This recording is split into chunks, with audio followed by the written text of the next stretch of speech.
Une nouvelle réunion pour remédier à une situation dramatique. Après le naufrage de plusieurs bateaux en Méditerranée avec une centaine de migrants à bord, l'Union européenne a donné son feu vert au lancement attendu le mois prochain d'une opération navale destinée à neutraliser les réseaux de trafiquants. Cette mission va entraîner le déploiement de bâtiments de guerre et d'avions de surveillance des armées européennes, une opération délicate qui nécessite le feu vert des Nations Unies. Mais le but, c'est de stopper le business model de ceux qui sont responsables de ces transferts dans des conditions inhumaines. Deuxièmement, il s'agit d'essayer de mettre la main sur les bateaux et de les mettre hors service et pas de bombarder les bateaux qui se trouvent sur la mer. Bon, troisièmement, il faut une résolution du Conseil de sécurité. Si opérativement, militairement, on agit dans les mers libyennes, ce n'est pas fait. Les discussions sont en train d'être préparées. Et puis, il faut une demande aussi, évidemment, de la Libye. Les ministres des Affaires étrangères ont approuvé un concept d'opération, un document qui décrit point par point le déroulé de la future opération maritime, qui pourrait aller jusqu'à la destruction des embarcations des passeurs avant leur départ des côtes libyennes.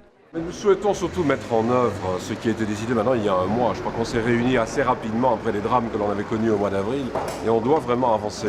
La Belgique fait son travail en envoyant un bateau en Méditerranée pour aider aussi à récupérer les migrants, mais on doit aussi s'en prendre aux trafiquants. Et l'objectif aujourd'hui, c'est de démarrer clairement une mission pour s'en prendre à ces trafiquants. Je crois qu'on doit, pour cela, tenter d'obtenir un accord, un aval du Conseil de sécurité ou trouver une solution sur place avec les autorités libyennes. Mais on doit vraiment mettre en œuvre. Certains pays comme la France, la Grande-Bretagne, l'Allemagne, l'Italie et l'Espagne ont déjà promis des navires. La Pologne et la Slovénie engageraient des avions de surveillance et des hélicoptères. Cette opération sans précédent aura son quartier général à Rome, en Italie. We adopted the crisis management concept and the decision to establish the operation with headquarters in Rome and with Commander Rear Admiral Credentino. The operation will consist in 4 phases.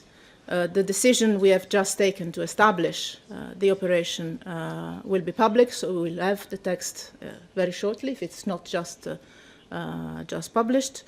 So you will have the chance of looking at that yourself.